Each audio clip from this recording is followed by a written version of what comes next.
right, hey, welcome everyone joining us for this recovery training episode. You know, we've been doing these. This is number 5 now, I think, Russell, that we've been doing. This is our 5th episode talking about recovery. And this one specifically, we've got Kelli and Cal joining us, and we wanted to have a talk about the career paths that are now opened up for many of the Alliance clients. Many of our clients have substance abuse issues, and some of our clients have had issues for a long time. And we get to be there and help them now as they've got kind of clean time, they've sobered up a little bit, they're starting to dig out of the hole that they're in.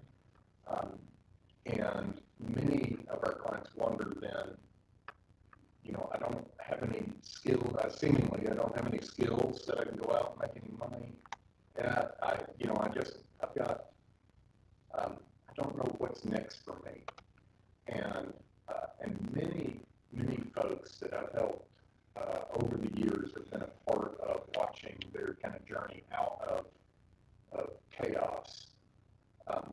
They have said, I wish I could go back because I was that guy sitting on the bunk. I was that gal that was sitting in the residential center that burned through everything good in my life. And I wish that someone would come to me with a message, and I feel like I've got that message now of hope. I want to go back and give it to others. And many people do that. But now, in the last couple of years, there are career paths, specifically professional career paths, called peers. And that's what we wanted to talk about today was, you know, what is a peer? How do you become one? And then in Arkansas, we're actually further defining what that professional path is. And so Russell, and everyone here with me is a certified peer, but Russell, you were a peer in the Pulaski County Jail. And so can you just tell us, you know, what it took to become a peer, and then a little bit about what you did there in the jail? So I was just like one of those individuals that you were describing. Like I couldn't weld or nothing like that. I didn't have no trade. I didn't have no schooling. So like I started from the bottom. And I was like contemplating like, man, what am I going to do at the age that I am? And know what I'm talking about. Know something about the career field that I'm going to choose. And then just like a light bulb popped off. I was like, be a drug counselor. You know everything about drugs. So, yeah, that first week of me being released from prison, I got enrolled in college. And I've been in there ever since. What are you studying? Psychology. How much longer you got? 1 more year. But, in the process of that, I stumbled across the first conference. Was it the first one? Yeah. 2019? Yeah. So, yeah, I stumbled across that through a mutual friend. And it just blew my mind. Like, I didn't believe it at first. I was like, are they really going to let us do this? And so I did some more research. Why did you think, I mean, what was going on in your mind? Why did you wonder if that was actually going to happen? Because at the conference, they was pressing the issue to, like, for churches and jails and institutions to step up and employ these people with these kind of backgrounds. And they're talking about, like, a background like mine. And I'm like, are they for real? Like, I'm pinching myself, like, this is really happening. More than one piece of paper on that now. Yeah. So, I was like, wow, mesmerized. And so I started doing some more research about it and what I needed to qualify for it. And so what are the qualifications to become a peer? You got to have at least 2 years clean. And that's not for NADAC. So at 2 years clean, so you have to have lived experience. Right. Yeah, I can jump in there. So the criteria to be a peer support specialist in the state of Arkansas is a minimum of 2 years of abstinence-based recovery, basically meaning you haven't used any drugs or alcohol in the last 2 years, minimum of a high school diploma or a GED, and you also submit a background check, which all that's looking for is active warrants, basically a murder charge and a sexual offense. So those would be the 3 charges. We expect that we all have backgrounds. So when I said a background check, that's why I clarify what it's looking for. So no sexual offense, no murder charge, No active warrants. and you've got to take care of your outstanding issues. Okay. You submit those 3 things in the application process. You fill out an application. It's reviewed by myself and the Arkansas Peer Advisory Committee, and we approve those candidates and then submit that list to Mid-South Viewer, where they schedule and put on the training. So that's the process to get into the core training, which is the first level. And Cal, you are working for NADAC, is that right? And what does that stand for? What does it do? So NADAC is it's not necessarily an acronym. So NADAC is the Association for Addiction Professionals, and it's a national organization. They have 47 state affiliates and multiple affiliates internationally as well. But they do membership, certification, advocacy, education. Those are different types of things. It's a large national organization. And what we're doing with the Arkansas Peer Specialist Program, like you said, I work for them as a Peer Specialist Program Manager. We are creating and designing a program and implementing a program to certify the peer support specialists in Arkansas at all 3 levels: the core, the advanced, and the supervisor level. Okay. And so you're following NADAC guidelines. That's where that kind of comes in, right? Correct. Right. Those guidelines in. So NADAC's mission, I'll read the mission to you so I don't get it wrong. It says NADAC's mission is to lead, unify, and empower addiction-focused professionals to achieve excellence through education, advocacy, knowledge, standards of practice, ethics, professional development, and research. And so that mission is being married to the Arkansas model for peer support. And in a way, that's not saying, hey, Arkansas model, change to adapt to us, but it's saying, hey, we believe in this model, we want to legitimize it and support it and build a structure and infrastructure and application and certification process that will support it and, maintain what you've already built. And so we're coming together and making that work in a way that's honoring the work that's already been poured into this by so many different people that have brought us to this point, and then also setting it up for the future where it's structured, sustainable, organized, and professional. So, Cal, how did you even hear about, so you're a certified peer, how did you hear about The job? peer deal? Oh, so, I was just telling this story the other day. So it was actually one of the first times I met you as well. So the Prescription Drug Summit, I believe in 2019 or 2018, I attended it, and I was in a breakout session, and I was, Chelsea McGill was sharing her story. And so I met Chelsea and Jimmy that day, just briefly. Fast forward a few months, and I was attending the church First Domingo for the Rock and going to celebrate recovery. And Jimmy and Chelsea attended there one night, and I met them in the chapel. We were having dinner. We sat down and talked, and Jimmy just basically laid out what peer support was. And like Russell, I was like, so the things that I've been through, like they have purpose, and they can be used to help others and be paid for it, And so that's how I heard about it. You want me to put that stuff on my resume? Yeah. Jimmy was like, put it on. Like the things that I thought, in a lot of ways, society thinks that would discredit me from doing something are the things that actually qualified me to do this. I was uniquely qualified to do it. And so that's how I learned about it from Jimmy, and I just went through the application process myself and got into the next training. No intentions of it actually. I was in the church, and I was, like Russell said, I was trying to figure out how to bring this into the church. Like, how do I get the church to buy into this? That was my initial motivation. And Kelly, so for those that don't know, peers have been placed through grant funds, and hopefully one day we'll see these reimbursable by Arkansas Works, or Our Home, I think, will be the new version of Arkansas Works, and Medicaid in the future. But where do you work? And it seems to be fairly common in many of the peers that I know are actually doing work somewhat similar to what you're doing. I think you were doing the same thing, Russell. Yeah. So what do you do, Kelly? So I am the peer recovery support specialist for the Searcy Police Department. I work with the people who overdose. I work with people officers hand out my cards like, and they call me, and we just see what the next step is that they're willing to do. A lot of them are very willing to go into rehabilitations, and it's an honor to be able to give back. I too was thinking about like when I was getting clean, I was thinking, what am I going to do? I really didn't know how to do anything else. I've been getting high so long. I couldn't see myself going to college at my age, and I'm just like, had no idea what I was going to do from there. And so being able to take my past and have a future with it is remarkable. It's no one judging my past, except if they are, it's for, good stuff, and I was telling Kyle earlier, like, it makes everything that I've gone through make me who I am today and what I'm willing to do and able to do for another person with a disease of addiction is absolutely a wonderful thing, and I never seen it coming.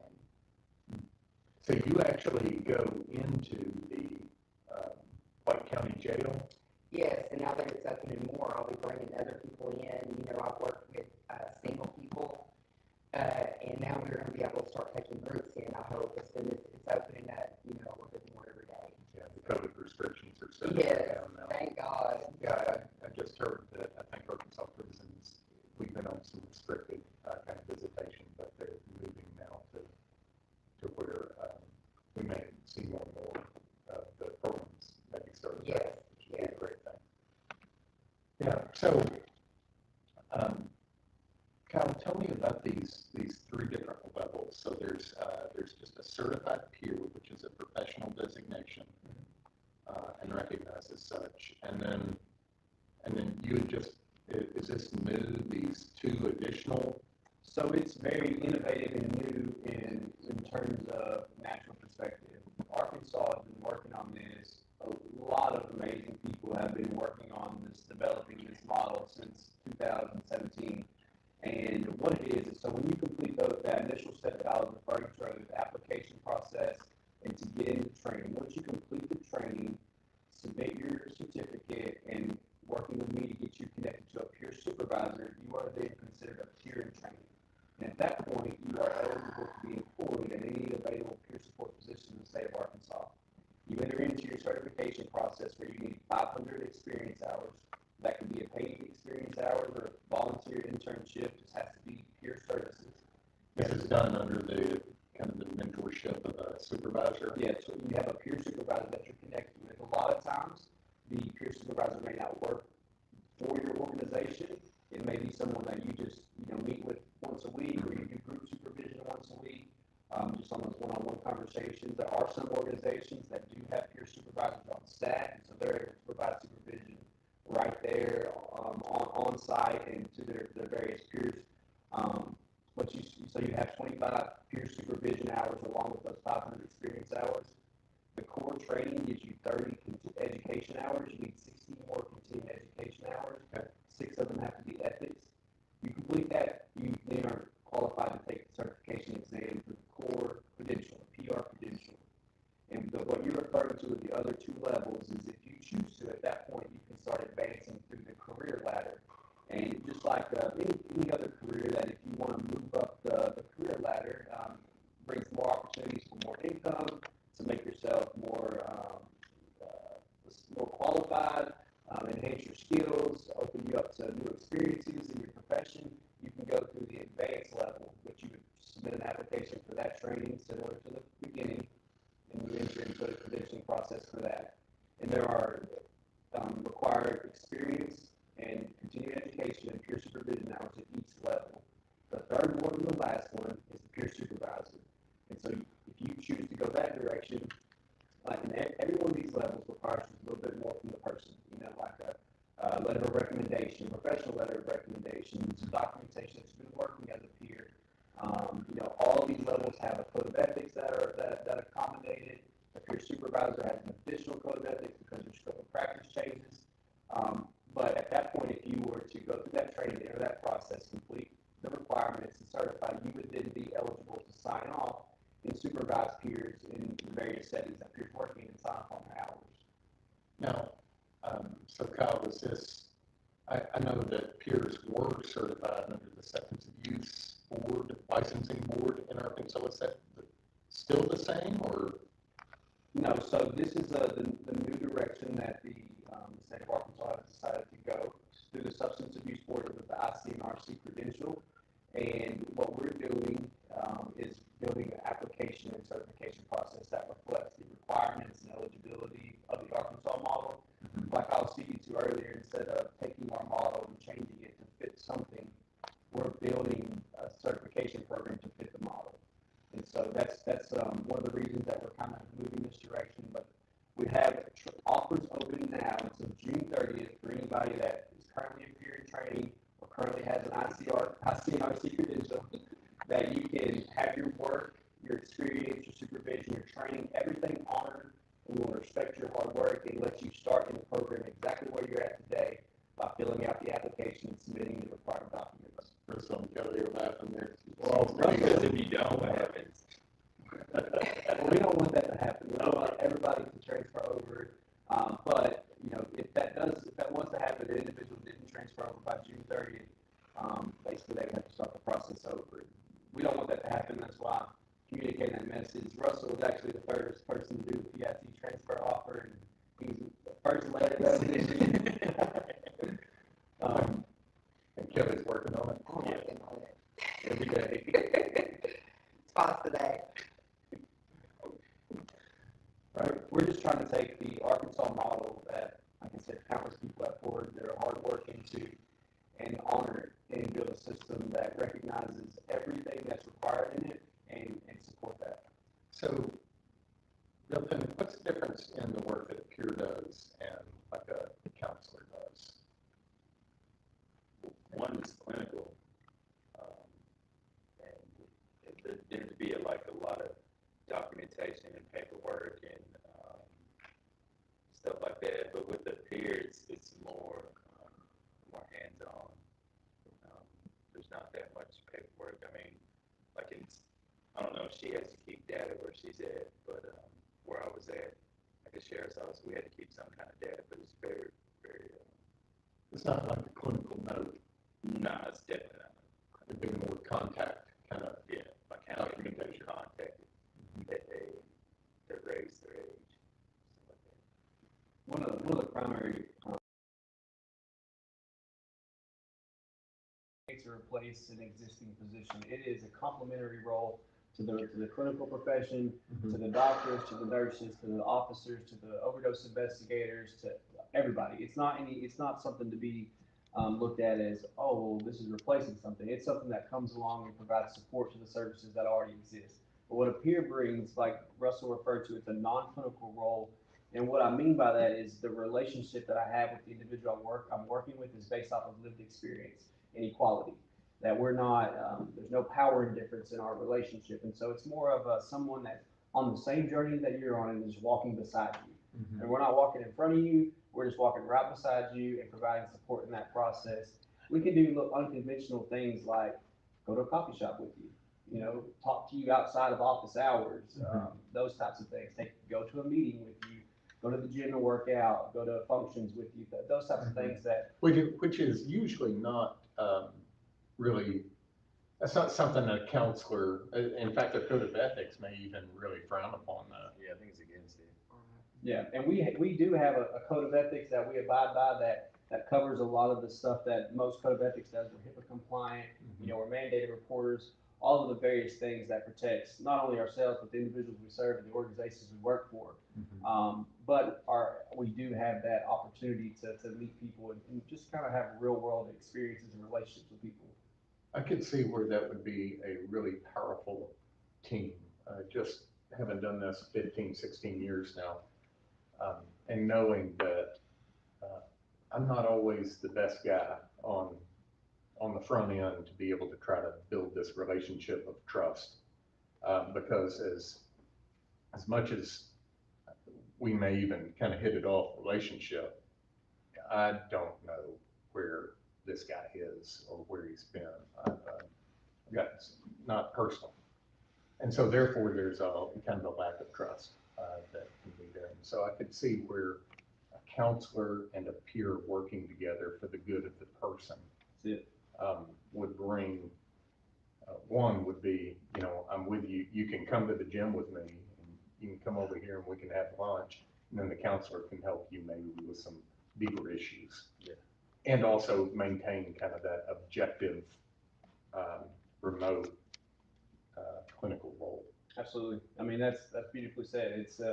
It's a great team effort, and I think when we're all working in our gifts and our strengths, peer support brings a unique gift and strength to the equation.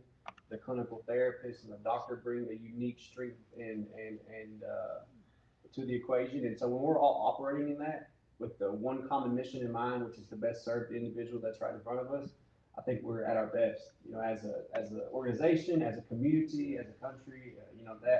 That message right there is beautiful because it speaks to how we're all individually valuable in the equation.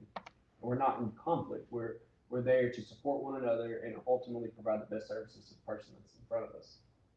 That's good. And speaking of those services, so Kelly, inside the White County Jail and with the police department, what do you actually, when the cop calls you and he says, Kelly, I gave your number to this guy or this gal, and they really need your help, what do you then do? I will call them. If they give them my card, there's a reason. So when I call them, they have already told them about who I am and what I do. And so, just like with the overdoses, like, I hate to call it that, it's not the kind of stuff. But anyway, I call them, I let them know who I am, what I do. And for me, like, when I say peer recovery support specialist, they kind of don't really know what that is. That's a whole lot. So I tell them it's kind of, I said, really it's just a fancy word for I'm a recovering addict, and I'm here to help you on your journey in any way that I can. And whatever it is that they want to do, if they want to talk, if they want me to introduce them to certain 12-step programs, if they want to go into rehabilitation, as we talk, it kind of goes from there as to what role we want to, go into. So. Russell, I know you hit me last night with someone that you are maintaining a relationship with, but what did it look like for you here in Pulaski County? Tie a cape on.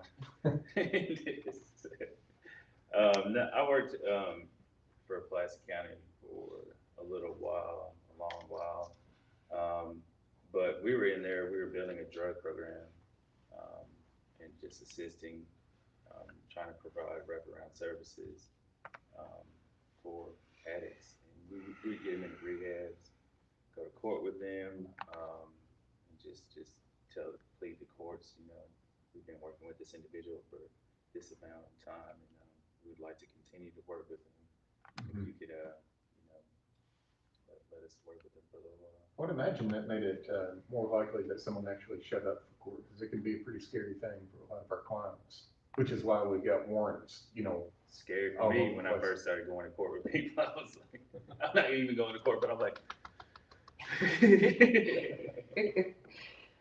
but after like the first couple of months of going to court, it is.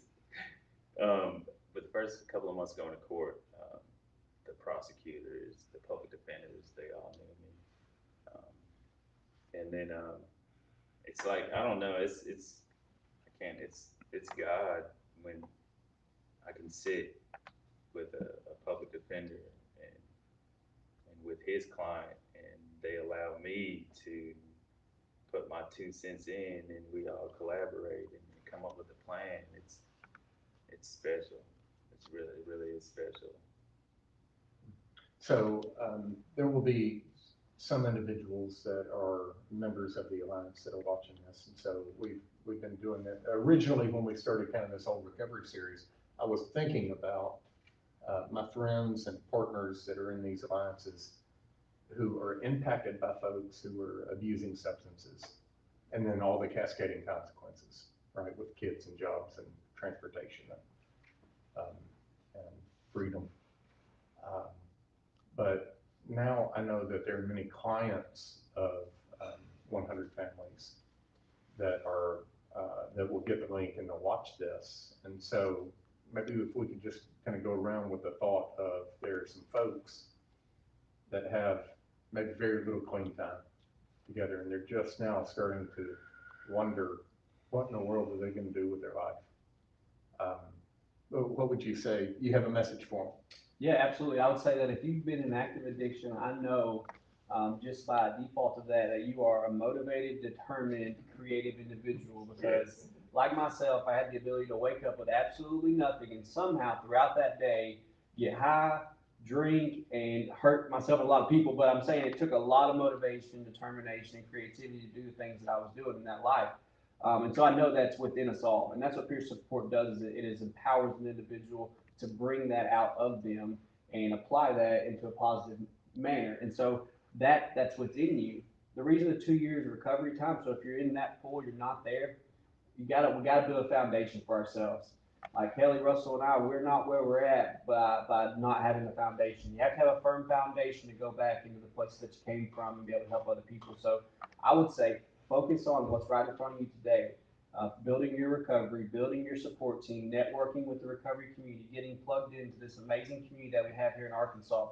But also know that that motivation and determination that's within you that was just put in the wrong direction, that energy was just misplaced energy. And now that we can, turn that into recovery, put it into something positive, that you can be a difference maker and a world changer, and that the things in your past that have maybe disqualified you in many other senses, this is what qualifies you to do something very unique to help another person that's going through something very similar that you've gone through in your past. And so that would be my message: is just to know that you have exactly what you need. Focus on building your foundation, and we look forward to you joining this movement that we have of people taking their past and giving it purpose in the form of peer support. That's good. Yeah.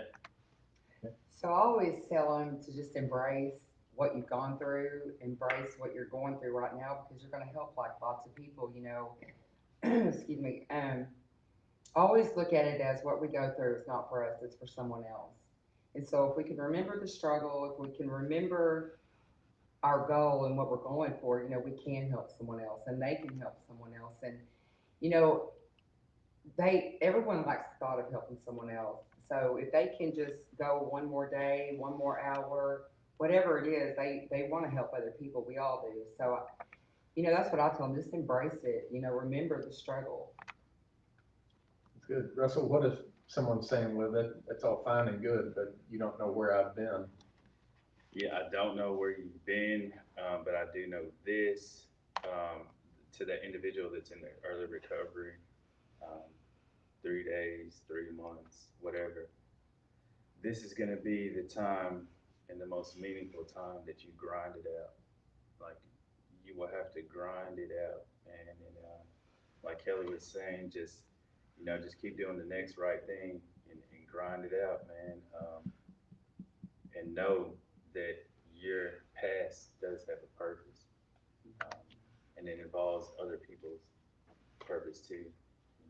That's what I would tell them.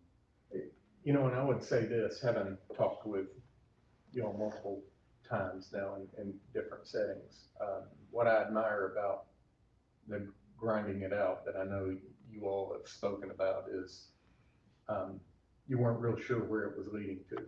Man, look, before I went to the sheriff's office, I knew nothing on how to make a spreadsheet. You know how many spreadsheets I made there? But it's just, you got to be open, like she was saying, to new things, and just believe, like Kyle was saying, that you got everything you need. There's people around you. You just got to ask, hey, man, help me out. What all do y'all want on this spreadsheet?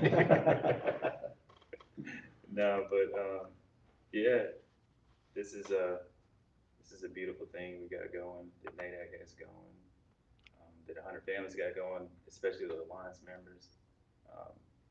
You just got to grind it out until we get to where we need to be. All right, if someone's watching, or we have an Alliance member that you've got that client in your mind, you're thinking, man, they would make a great counselor. What do they do, Kyle? So in order to become a peer support specialist in the state of Arkansas, you go to nadac.org/Arkansas Peer Specialist Program. And the first application to get into the very basic training is called the Core PR application. It's right there on the Arkansas Peer Specialist page. Download the application. It's a PDF fillable form, and it'll walk you through. You'll submit a background check, high school diploma or GED proof, and your education your education requirements, and that will start you on the journey to get into training. Okay, and so again, you need to have GED or high school diploma, no outstanding warrants. No outstanding. So this is more motivation, right? To get that stuff taken care of. Grind it out.